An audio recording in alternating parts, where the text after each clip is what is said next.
बिस्मिल्लाहिर्रहमानिर्रहीम। अस्सलाम वालेकुम नाज़रीन, आप यूट्यूब चैनल देख रहे हैं। मैं इमरान खान हूं। मैंने आपसे कहा था कि अगले 72 घंटों में एक बड़ी इंपॉर्टेंट डेवलपमेंट होगी। पाकिस्तान तहरीक इंसाफ का काफिला जो है वो अब लाहौर पहुंच गया है और जब मैं ये वीडियो रिकॉर्ड कर रहा हूं तो इस वक्त वो लाहौर में दाखिल हो चुके हैं। बहुत सारी बातें और खबरें आ रही थी कि इनको पकड़ा जाएगा, रोका जाएगा, रास्ते में रुकावटें डाली जाएगी, लेकिन ये इनकी तादाद भी काफ़ी ज़्यादा है और ये सारे पार्लियामेंटेरियन है। अब हर पार्लियामेंटेरियन जो है वो एक गाड़ी में है तो उसके साथ भी 2-4 लोग हैं, साथ एक आधी गाड़ी और भी है, तो ये सैकड़ों गाड़ियां बन जाती हैं और बड़ी तादाद में ये लोग पहुंचे लाहौर में। रास्ते में इनका जगह जगह पे जीटी रोड से क्योंकि ये लोग आए तो ये एक पॉलिटिकल मूवमेंट भी बन गई। रास्ते में जगह जगह इनका इस्तकबाल हुआ इस काफिले का। गंडापुर साहब भी इसके अंदर हैं, बैरिस्टर घोर भी इसके अंदर हैं, बाकी जो पार्लियामेंटेरियन है पाकिस्तान तहरीक इंसाफ के, वो खैबर पख्तूनख्वा से हैं, दीगर इलाकों से हैं, वो पंजाब में इकट्ठे हो रहे हैं लाहौर में। लाहौर में इकट्ठे होने का मकसद यह है कि जो भी पाकिस्तान में आज तक कामयाब तहरीक चली है उसका आगाज लाहौर से हुआ है। पाकिस्तान में बहुत सारे इंपॉर्टेंट शहर हैं लेकिन लाहौर से जो तहरीक चलती है, पाकिस्तान का दिल है, वो फिर मंतकी अंजाम तक पहुंचती है। अब ये लाहौर के लिए जनाब निकले और रास्ते में जगह जगह कारकुनों ने फूल इनके ऊपर फेंके। पुलिस जहां पे भी कारकुन इकट्ठे होते थे पुलिस आ जाती थी, कारकुनों को धकेलती थी, पीछे हटाती थी कि आप काफिले का इस्तकबाल ना करें, इस काफिले को जाने दें। लेकिन शादरा में और कुछ और जगहों पे हमने देखा गिरफ्तारियां भी हुई, खींचातानी हुई। कुछ पाकिस्तान तहरीक इंसाफ के कारकुनों को, जो मकामी रहनुमा है, उन्हें गिरफ्तार किया गया। यासिर गिलानी साहब को मैं देख रहा था, उन्हें पुलिस ने उठा के गाड़ी में डाला। बाकी लोगों के साथ बड़ी सख्ती की। अब बड़ी तादाद में पुलिस खड़ी थी लेकिन ये काफिला फिर लाहौर पहुंच गया। लाहौर में ये लोग इकट्ठ करेंगे पाकिस्तान तहरीक इंसाफ के लोग और यहां पर हिकमत अमली बनाई जाएगी। वैसे ये कह रहे हैं कि 2-3 मकासद है आने के। नंबर 1 ये कि लाहौर आना पाकिस्तान तहरीक इंसाफ का ड्यू था। लाहौर पाकिस्तान तहरीक इंसाफ का गढ़ है इस वक्त। अगर अमली तौर पे आप ग्राउंड रियलिटी देखें तो पाकिस्तान तहरीक इंसाफ लाहौर में 90% की मकबूलियत पर है। आप एक फेयर एंड फ्री इलेक्शन करवा दें, आपको ये टाउट्स बहुत सारी कहानियां सुनाएंगे, बहुत सारे लोग बहुत सारी बातें करेंगे। मैं लाहौर का रहने वाला हूं, वहां नून लीग बहुत ताकतवर है, बड़ी मजबूत जमात है, उनकी बड़ी गहरी जड़ें हैं। लेकिन इस वक्त जो अवामी वोट है, सपोर्ट की बात नहीं कर रहा, सपोर्ट हो सकता है कि जो नून लीग का है वो भी बहुत बड़ा हो सपोर्ट बैंक, और जो सपोर्टर हैं वो पीटीआई के भी बहुत बड़ी तादाद में, लेकिन जो आम आवाम की सपोर्ट है वो पूरा का पूरा टिल्ट इमरान खान की तरफ हो गया है। खासतौर पे मरीम नवाज के वज़ीर आला बनने पे लोग बड़े मायूस हुए हैं और जिस किस्म की उन्होंने हरकतें की हैं तो लाहौरी बड़े बाशऊर हैं और उन्हें मियां नवाज शरीफ साहब की बार बार की कलाबाजियों पर और मरीम नवाज के जो इक़्तिदार का तरीका है, जिस तरीके से उन्होंने ये सब चोरी किया मैंडेट, उस पर लाहौरी बहुत नाराज हैं। और लाहौर के अंदर इस वक्त वन साइडेड गेम है। ये पाकिस्तान तहरीक इंसाफ का गढ़ है लेकिन यहां पे एस्टेब्लिशमेंट ने बड़ा जोर लगा के सारा मैंडेट चोरी करके, यानी मियां नवाज शरीफ साहब के हल्के का तो बदलना पड़ गया इनको रात के वक्त आरओ। आप अंदाजा करें, आधी रात को इन्होंने आरओ तब्दील किया कि उस आरओ ने कहा जी इतनी बड़ी धांधली मैं नहीं कर सकता, कोई 5,000-10,000 का फर्क होता मैं मियां साहब का निकाल देता। ये कौन सी धांधली है कि 70,000 वोट इधर के कम करके मैंने उधर के बढ़ाने, ये धांधली मेरे से नहीं होती। तारीख के अंदर कभी वो बंदा अपने आप को कैसे माफ करता। बहरहाल उन्हें मिल गया अपनी मर्जी का बंदा, ला के उसको लगा दिया आधी रात को, मियां साहब को जनाब इन्होंने इलेक्शन जितवा दिया। तो जिस लाहौर में नवाज शरीफ खुद अपना इलेक्शन जो है वो मिन्नतें करके और जूते पॉलिश करके जीते हों, वहां पे फिर किस तरह मुमकिन है कि पीएमएलएन बाकी बची हो। देखिए उनकी सपोर्ट, उनके अपने वर्कर, उनके अपने पक्के लोग मौजूद हैं लाहौर में, ये बात ढकी छुपी नहीं है। लेकिन आम आदमी का वोट जो फैसला कुन होता है वो सारा शिफ्ट हो गया उधर पाकिस्तान तहरीक इंसाफ की तरफ। आप जब भी वोटिंग करवाएंगे अभी इस वक्त के हालात में तो पाकिस्तान तहरीक इंसाफ जीत जाएगी। बहरहाल लाहौर में इकट्ठे हो गए। एक तो ये वजह थी कि इन्होंने इकट्ठा होना था, बड़े अरसा था ड्यू था लाहौर आना। दूसरी वजह यह थी कि ये इजहार यकजहती करने के लिए आए उन 26 एमपीएस के साथ जिनके साथ स्पीकर पंजाब असेंबली मलिक अहमद खान ने इस बुनियाद पर ज्यादती की कि आपने टिकटॉकर के खिलाफ, या टिकटॉकर वज़ीर आला या जाली मैंडेट वाली शहजादी जिसको वज़ीर आला बनाया गया है उसके खिलाफ एहतजाज क्यों किया और उसकी मौजूदगी में एहतजाज क्यों किया। शरीफ खानदान की ना एक बड़ी अजीबोगरीब चीज है, ये अपने आप को बादशाह समझते हैं, ये समझते हैं कि ये किसी और दुनिया से आए हुए हैं, इनसे तनकीद बर्दाश्त नहीं होती। मैं जाती तौर पर इसका विक्टिम हूं। मैंने 2-4 मरतबा सख्त सवाल किया इनसे तो इन्होंने मुझे नौकरी से ही निकलवाने की कोशिश कर दी। ये मेरे पीछे पड़ जाते थे, इनके बंदे आके मेरे दफ्तर में बैठ जाते थे। एक दफा ख्वाजा साद रफीक साहब आए थे और एक दफा परवेज रशीद साहब आए थे। ये जनाब मेरे दफ्तर आके बैठ गए कि बंदा नहीं चाहिए। मियां साहब नाराज हो गए, मियां साहब बदमजा हो गए कि मियां साहब से सख्त सवाल कर लिया है। 2-4 दफा मैंने सख्त सवाल किए और मुझे मौका ही इतनी दफा मिला तो सख्त सवाल ही करना था। मैंने सख्त सवाल किए तो उस पर मियां साहब को बहुत तकलीफ हुई। ये बड़ी अपनी तौहीन समझते हैं कि कोई आदमी इनके सामने सख्त बात करे या सख्त सवाल करे। तो मरियम नवाज अब उसी बाप की औलाद है और वो ज्यादा उन्होंने बिगाड़ पैदा कर दिया है। अब वहां पे जब मरियम नवाज के सामने पाकिस्तान तहरीक इंसाफ के लोगों ने एहतजाज किया तो उनका खून खौल रहा था। उन्होंने कहा ठीक है जी, इनको सजा दे, निकालो इनको। और स्पीकर बेचारे ने वो अपना आइन देखा, ना कानून देखा, ना दस्तूर देखा, ना रवायात देखी, कोई चीज नहीं देखी, उठा के बाहर फेंक दी बंदे कि जनाब 26 बंदे मैं फारिग कर रहा हूं। और हुकूमत की जानिब से एक बंदा भी फारिग नहीं किया। हालांकि हुकूमत के लोगों ने यह दावा किया कि जैसा हमारे साथ हुआ वैसा ही हमने भी किया, लेकिन पीटीआई के लोग फारिग कर दिए, पीएमएलएन के लोग फारिग नहीं किए। तो स्पीकर का इंतहाई मुतनाज़ किरदार है और ये तारीख के अंदर लिखा जाएगा। मलिक अहमद खान साहब को यह बात याद रखनी चाहिए कि जब जनरल बाजवा की तारीख लिखी जाएगी तो जनरल बाजवा को जो सबसे बड़ा एक जनरल बाजवा के साथ ताल्लुक रखने वाला या सौदेबाजी करवाने वाला या जनरल बाजवा को सियासत के अंदर पूरा सपोर्ट करने वाला जो एक एलिमेंट आएगा उसमें एक मलिक अहमद खान का आएगा। फिर एस्टेब्लिशमेंट के साथ डील करने के मामलात में आएगा, मलिक अहमद खान का नाम आएगा। तो मलिक अहमद खान को बतौर एक सियासतदान याद नहीं रखा जाएगा, एस्टेब्लिशमेंट के एक टूल के तौर पे याद रखा जाएगा जिसने एस्टेब्लिशमेंट के एक हथियार के तौर पे या एक टूल के तौर पे सियासतदान का भेस बदलकर काम किया। इनकी सियासी हकीकत होती थी, मैं ये मानता हूं। एक दौर था मलिक अहमद खान का खानदान जो है, इन्होंने तकालीफ भी बर्दाश्त की, इन्होंने सियासी हकीकत के तौर पे ये कसूर में मौजूद थे। लेकिन जिस वक्त इन्होंने ये फैसला किया कि अब इन्होंने टाउट्स का रोल प्ले करना है या इस खानदान ने एस्टेब्लिशमेंट की बी टीम बनना है, तो तब से लेकर अब तक अब ये एस्टेब्लिशमेंट की तरफ से खेलते हैं। इनका कोई ताल्लुक अब सियासत या सियासत वाले मामलात से नहीं है। ये एस्टेब्लिशमेंट के दरवाजे पे बैठे रहते हैं और वहां से पैगाम रसानी करते हैं, इसके अलावा इनका कोई किरदार नहीं है। तो तारीख के अंदर इन्होंने अपने आप को मार लिया, अपने आप को तबाह कर दिया। हालांकि कसूर से बड़ी बड़ी सियासी शख्सियात रही हैं जिनके बड़े नाम रहे हैं, लेकिन इन्होंने जो है वो अपने लिए तारीख में अच्छा नाम नहीं ढूंढा। और तीसरी चीज जो पाकिस्तान तहरीक इंसाफ करने के लिए लाहौर गई वो ये है कि हिकमत अमली जो है उसको फाइनलाइज किया जाएगा कि एहतजाज कैसे करना है, कहां पे करना है, उसका तरीकाकार क्या होगा। कुछ चीजें पब्लिक की जाएंगी और कुछ चीजें पब्लिक नहीं की जाएंगी। तो ये है नादरीन ये सारा मामला। नादरीन एक चीज मैं आपको और बता देता हूं, मैं वो पेंडिंग है क्योंकि मुझे बहुत सारे लोग कह रहे थे इस पर आप बात करें। अब पाकिस्तान में जो अदालत ने एक फैसला दिया और हुकूमत ने 27 यूट्यूब चैनल्स को बंद करने का फैसला किया, इसमें कुछ चीजें मैं आपके सामने रखना चाहता हूं। एक तो यह है कि मुझे रिलीफ का किसी किस्म का कोई इम्कान नहीं है। हुकूमत पाकिस्तान या पाकिस्तान के अंदर मुझे रिलीफ या इंसाफ मिलेगा इसके इम्कानात बहुत कम है, लेकिन इसके बावजूद मैं तमाम दरवाजे खटखटाऊंगा, अपनी पूरी कोशिश मैं करूंगा। मेरी आवाज़ को दबाने के लिए इन्होंने बड़ी कोशिशें की हैं, अल्लाह रब्बुल इज़्ज़त ने बड़ी मदद की और मैंने कुर्बानियां देने के बावजूद अपनी आवाज़ इनको नहीं दबाने दी। तो इतनी आसानी से मैं आवाज़ तो बंद नहीं होने दूंगा। इसके ऊपर हम हिकमत अमली बना रहे हैं कि पॉसिबिलिटी है ना कि क्या क्या हो सकता है। यह भी हो सकता है कि मेरा यूट्यूब चैनल ख़त्म हो जाए, मुमकिन है, पॉसिबिलिटी है। तो तब मुझे क्या करना है उसके ऊपर भी हम काम कर रहे हैं।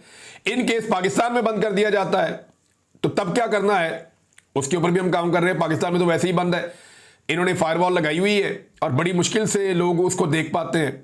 और जब मुकम्मल तौर पे अगर ये बंद करवाने में कामयाब हो जाते हैं तो फिर एक नई स्ट्रेटजी बनानी पड़ेगी कि उसमें क्या करना है। तो मल्टीपल चीज़ें हैं जिन्हें हमें देखना पड़ेगा। अदालत क्या फैसला करती है, कैसे इंसाफ मिलता है, ये सारी चीज़ें मेरे सामने हैं। और जब भी कोई एक ऑर्डर होता है ना अदालत का, जब टेक्निकल बुनियाद पे उस ऑर्डर को फारग किया जाता है तो सबकी हद में वो ऑर्डर फारग हो जाता है। लेकिन यहां पे अदालत चुन चुन के बंदे बता रही है कि जी आज इन 2 का कर दिया, आज इन 5 का कर दिया। तो ये एक्चुअली मुझे पता है ये क्या हो रहा है और मैं अच्छी तरह जानता हूं। सिद्दीक जान ने मुझे पैगाम भेजा, उन्होंने कहा जी मैं अपनी जो अपील है वो वापस ले रहा हूं। मैंने कहा जी क्यों? कहते जी मैं इसलिए वापस ले रहा हूं कि ये नामुनासिब लगता है कि मैं अपना चैनल बचाऊं पाकिस्तान में रहते हुए, और जो आप लोग पाकिस्तान से बाहर हैं, साबिर शाकिर भाई हैं, दीगर लोग हैं, मैं हूं, आप लोगों के चैनल तबाह हो जाए, जो होगा सबके साथ ही होगा। तो मेरी सिद्दीक जान साहब से गुजारिश है कि आप ज़रूर अदालत से वहां जहां पे रिलीफ थोड़ा बहुत भी मिलता है आप रुजू करें, क्योंकि कोई तो आवाज़ें जो हैं वो बाकी रहनी चाहिए और आप बात करते रहे। और मैं इतने आराम से इनको करने नहीं दूंगा, पहले भी बड़ी कुर्बानी दी है, इस लड़ाई को लड़ेंगे और इतनी आसानी से अपनी आवाज़ बंद नहीं होने देंगे। अब नाज़रीन, लापता अफराद के हवाले से बात की थी कल चीफ जस्टिस ऑफ पाकिस्तान ने, और उनके साथ सारी की सारी कमेटी बैठी थी। तमाम हाई कोर्ट्स के चीफ जस्टिस साथ बैठे हुए थे, सुप्रीम कोर्ट ऑफ पाकिस्तान के चीफ जस्टिस भी बैठे हुए थे। वहां पे उन्होंने कहा कि हम बर्दाश्त नहीं करेंगे जबरी गुमशुदगियों को या लापता अफराद के मामले को, और इसके ऊपर जनाब ये करेंगे वो करेंगे, प्रेशर नहीं लेंगे। हालांकि आज भी लोग लापता होते हैं। आज की वीडियो देखें, उन्होंने कल कहा जनाब हम ये बर्दाश्त नहीं करेंगे, आज अदालत के अंदर से बंदा जो है वो अगवा हो रहा है। ये वकील साहब जा रहे हैं और वकील साहब कैमरे के अंदर मीडिया से बात कर रहे हैं, और ये पीटीआई के लोग हैं, और इनकी बैक साइड से एक बंदे आते हैं सादा कपड़ों में, एक बंदे को एक कमर से पकड़ता है, एक साइड से पकड़ता है, एक बंदा पीछे से धक्का देता है, घसीट के ले जाते हैं अगवा करके।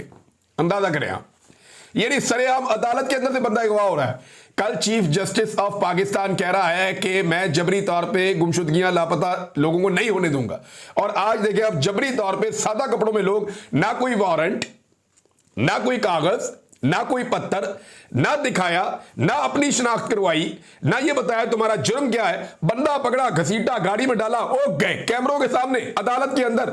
ये चीफ जस्टिस साहब आपके इंसाफ के मुंह पे तमाचा है। कल जो आपने स्टेटमेंट दिया कमेटी बिठा के, सारे आपने हाई कोर्ट के चीफ जस्टिस साथ बिठाकर कहा कि जबरी गुमशुदगियों के मामले पे हम किसी किस्म का कॉम्प्रोमाइज नहीं करेंगे। आज आपकी अदालत के अंदर से घसीट कर सादा कपड़ों में लोग एक बंदे को लेकर चले गए। देखें, गिरफ्तारी होती तो इसका कानूनी तरीका होता ना। नहीं, गिरफ्तारी में ये होता है कि बंदे को पहले बताया जाता है कि आपको गिरफ्तार करने लगे हैं, किस वजह से गिरफ्तार करने लगे हैं, तो मुकदमा सामने लाया जाता है, वकील वहां मौजूद है, बाकी सारे लोग मौजूद हैं। ये पाकिस्तान में अंधेर नगरी चल रही है, चलती रहेगी। बहरहाल इस पे लापता अफराद के हवाले से जुनैद अकबर साहब ने एक स्टेटमेंट दिया। उन्होंने कहा तमाम IG साहिबान को हमने लिखा कि हमें हमारे लापता कारकुनान की मालूमात या उनकी रसाई दी जाए, लेकिन हमें नहीं दी गई कि हमारे कितने कारकुनान जेलों में हैं जिसके लिए हमने अदालत में रिट दायर कर दी है।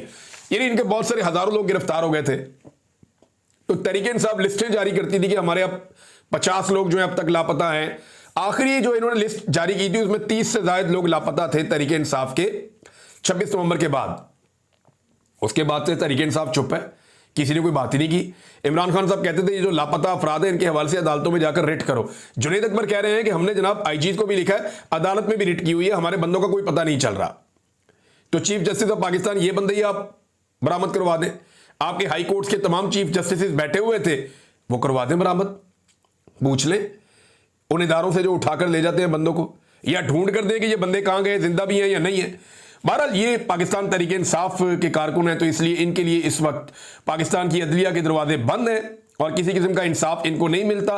बेचारों को अच्छा खासा रगड़ा लगा के फिर इनके ऊपर कोई जज एहसान कर दे कि जनाब ठीक है अब आप बाहर आ जाएं, तो वो फिर भी जज का शुक्रिया अदा कर रहे होते हैं, सर आपकी बड़ी मेहरबानी। नाजरीन, एक और खबर, फजलुर रहमान साहब जो हैं वो एक ख्वाहिश का उन्होंने इजहार किया। वो जो उनकी ख्वाहिश है वो मैं आपको बता देता हूं कि फजलुर रहमान साहब ने एक्चुअली कहा क्या और गेम हो क्या रही है। देखिए, फजलुर रहमान साहब ने कहा कि मेरी तरजीह है कि खैबर पख्तूनख्वा में तब्दीली आए, लेकिन जिस जमात की अक्सरियत है उसी में तब्दीली आनी चाहिए। इन्हीं कह रहे पाकिस्तान तहरीक इंसाफ के अंदर दोबारा से जैसे पहले बनाए थे ना राजा रियाज और बाकी ये बहुत सारे लोग इकट्ठे करके, फैसलाबाद से कोई थे, कोई जंग से थे, कोई इधर उधर से थे, ये सारे बंदे इकट्ठे करके पहले लोटे 20 बना के तो इमरान खान की हुकूमत गिरा दी थी और एक नई हुकूमत बना ली थी। अब वैसे ही वो चाहते हैं कि पाकिस्तान तहरीक इंसाफ खैबर पख्तूनख्वा जो है उसके अंदर एक रखना डाला जाए, उसको तोड़ा जाए और उसका फायदा उठाया जाए, अंदर ही एक तब्दीली लेकर आए। फजलुर रहमान साहब ये चाहते हैं। लेकिन गंडापुर साहब एक बात कहते थे कि फजलुर रहमान पे एतबार नहीं किया जा सकता क्योंकि इनका बाप भी इन पे एतबार नहीं करता था और वो ये कहता था कि इसके सामने मैंने बात नहीं करनी, ये मेरी बातें सुन के जाके बताता है एजेंसियों को। ये गंडापुर साहब की बात बड़ी मायूब लगती थी, लेकिन अब कुछ चीजें जो हैं वो बड़ी अजीब तरीके से सामने आ रही है। फजलुर रहमान साहब, मैं आपको एक बात बता दूं जो मेरे पास इंफॉर्मेशन है उसके मुताबिक, और ये फजलुर रहमान साहब की पार्टी के लोग भी जानते हैं और वो खुद भी कहते हैं, और मेरे पास जो इंफॉर्मेशन है वो फर्स्ट हैंड है, फजलुर रहमान किसी भी सूरत में किसी भी अपोजिशन के इत्तेहाद में एस्टेब्लिशमेंट की मर्जी के बगैर शामिल नहीं होंगे, ना कोई फाल किरदार अदा करेंगे। अगर एस्टेब्लिशमेंट शामिल हो जाए या एस्टेब्लिशमेंट जो है वो चाहेगी तो वो कदम उठाएंगे। फर्ज करें एस्टेब्लिशमेंट न्यूट्रल हो जाती है तो तब फजलुर रहमान साहब जो है वो अपना सियासी फायदा देखेंगे। वो ये देखेंगे मैंने इधर जाना, इधर जाना, मुझे सियासी फायदा कहां पे है एस्टेब्लिशमेंट के न्यूट्रल होने की सूरत में। इस वक्त वही फजलुर रहमान साहब जो हुकूमत को दिन रात बुरा कहते हैं, जो कहते हैं जाली हुकूमत है, जो कहते हैं फ्रॉड हुकूमत है, जो कहते हैं महंगाई लेकर आ गए, जो कहते हैं गलत इनकी पॉलिसीज हैं, जो कहते हैं ये इसराइल को तस्लीम क्यों करने जा रहे हैं, जो हर बात के ऊपर एतराज करते हैं, जो हर बात के ऊपर नुक्ताचीनी करते हैं, आज वही फजलुर रहमान उसी हुकूमत के साथ बैठ के ये सौदा कर रहे हैं कि हमने ज्यादा से ज्यादा सेनेटर खैबर पख्तूनख्वा में कैसे हासिल करने। ये है बात। यानी इनके जो टोटल बनते हैं ना, अगर ये बड़ा भी जोर लगाएं तो इनके 3 सेनेटर बन जाते हैं, लेकिन वो कहते हैं जी हम 5 सेनेटर अपने बनाएंगे। अब ये 2 कैसे बनाएंगे, इनको वोट कौन डालेगा? यही बात है ना, लोटाइज्म होगा। वहां पे पैसा दिया उससे वोट ले लिया, वहां पैसा दिया उससे वोट ले लिया, इस बंदे को लालच दे दिया, उस बंदे को लालच दे दिया, उससे वोट ले लिया। तो अब ये फजलुर रहमान साहब और बाकी लोग जो है ये इंसानों की मंडी लगाने जा रहे हैं ये आलम दीन, लेकिन इंसानों की मंडी सेनेट की 1 नशिस्त के लिए, 2 नशिस्त के लिए ये लोग लगाएंगे। और फजलुर रहमान साहब हमेशा से स्टेटस को का हिस्सा है, स्टेटस को की पॉलिटिकल पार्टीज के वो हामी हैं, हर मरतबा वो बेनिफिशियरी बन जाते हैं। इस मरतबा वो अपोजिशन साइड पे बैठ के एंजॉय कर रहे हैं, कर वो एंजॉय रहे हैं। और एस्टेब्लिशमेंट के पास फजलुर रहमान साहब की ऐसी कमजोरियां हैं कि फजलुर रहमान साहब अपनी पूरी जिंदगी में एस्टेब्लिशमेंट की मर्जी के बगैर कोई एंटी एस्टेब्लिशमेंट बड़ी तहरीक नहीं चला सकते, मुमकिन नहीं है। इन्होंने LFO में मुशर्रफ को वोट दिया था। ये हमेशा वो काम करेंगे जिससे फायदा होगा एस्टेब्लिशमेंट को। तो फजलुर रहमान साहब के बारे में गंडापुर साहब की राय ठीक थी, वो गलत राय नहीं थी, बात उनकी ठीक थी। शहबाज शरीफ साहब ने एक दावा किया, नाजरीन हैरान कुन दावा कर दिया, मैं आपके सामने रखता हूं। एक तो शहबाज शरीफ ने कहा जी कि अल्लाह मुझसे पूछेगा दुनिया में क्या काम किया, तो मैं कहूंगा कि मेरिट पर काम किया। एक तो इमरान खान की नकल करते करते इन्होंने मर जाना सारों ने, आधी जिंदगी इनकी इमरान खान बनने के चक्कर में गुजर गई, उसकी मुखालफत में, बाकी जो है उसकी नकल करने में इनकी गुजर जानी है। अंदाजा करें आप।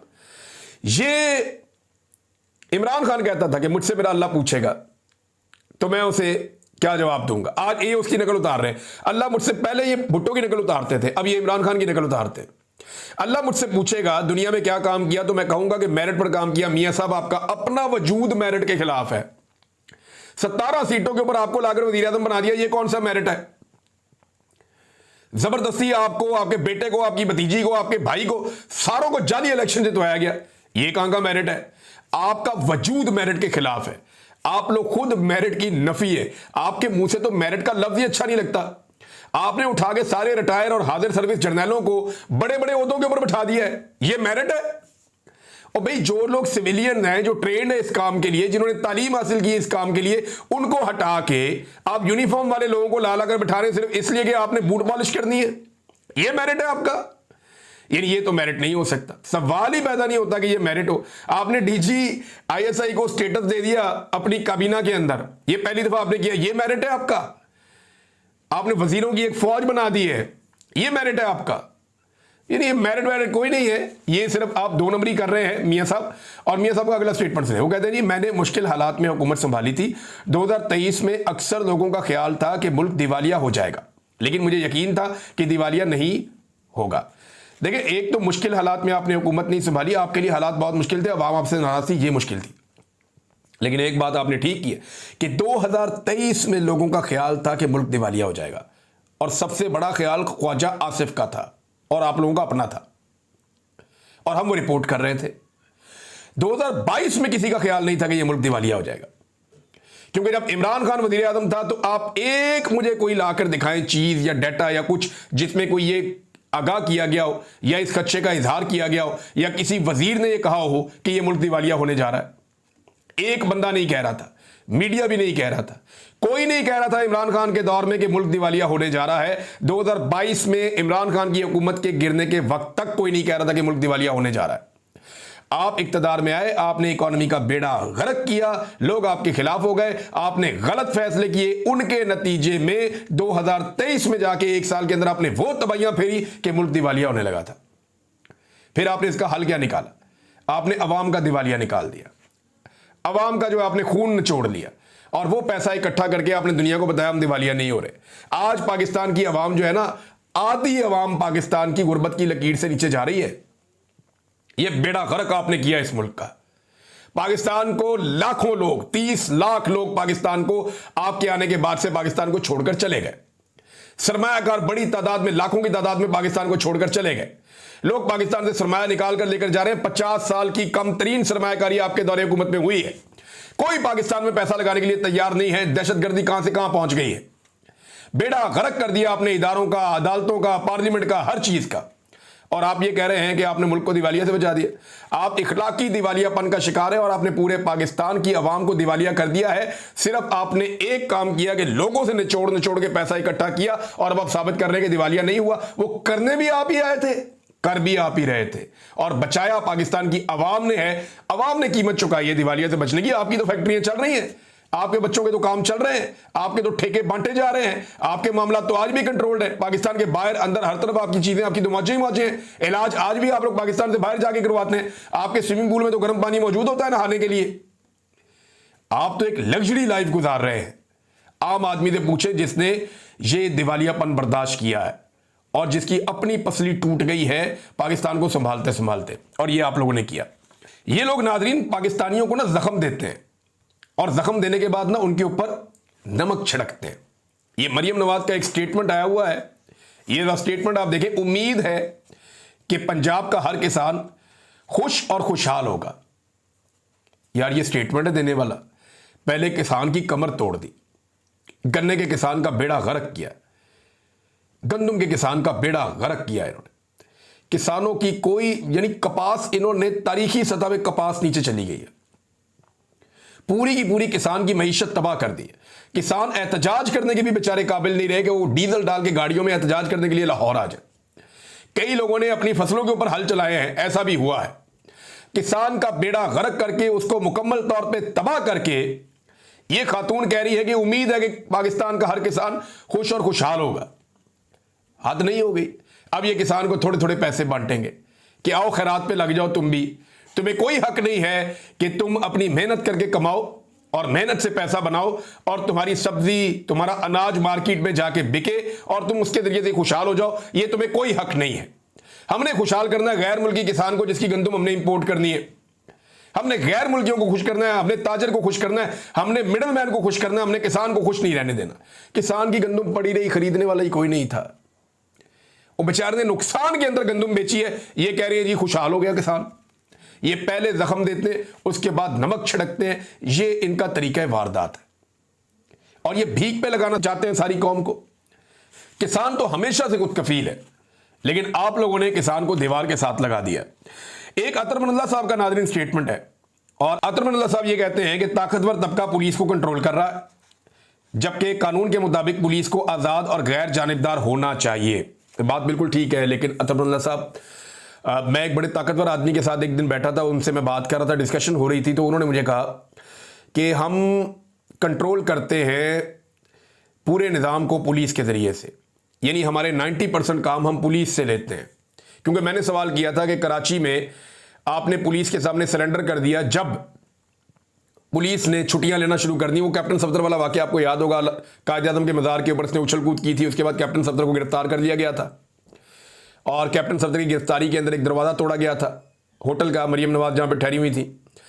उसके बाद जनाब पुलिस छुट्टियों पर जाना शुरू हो गई क्योंकि IG के ऊपर सख्ती कर दी थी कहीं ISI के ऑफिसर ने वहाँ पर, और फिर वो अफसर भी वहाँ से हटा दिए गए, तो फौज बैकफुट पे चली गई थी।